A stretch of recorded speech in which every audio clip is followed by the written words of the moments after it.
morning guys.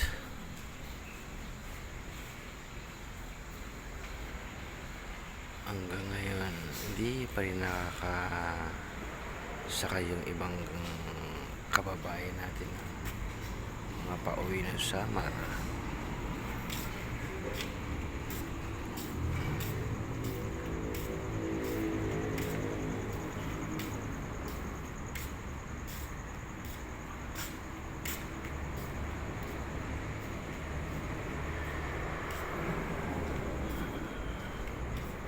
Ang kagandahan dito sa Marikina makaka-unat-unat sa pagtulog.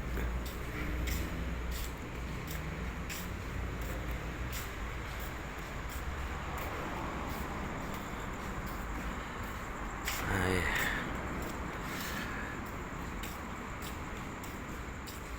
dito po kasi ako inabot ng antok kagabi. So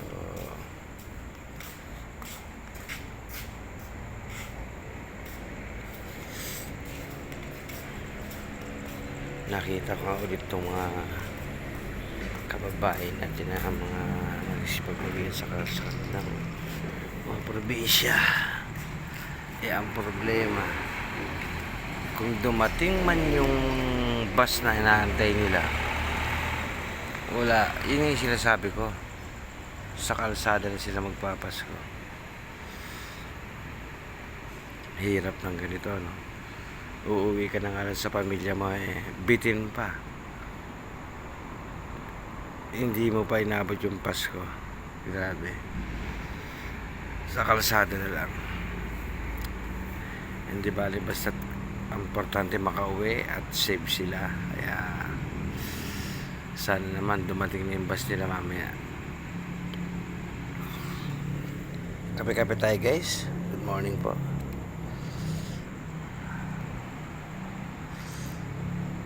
Dito kami nakatambay pagka inabot ka na ng antok.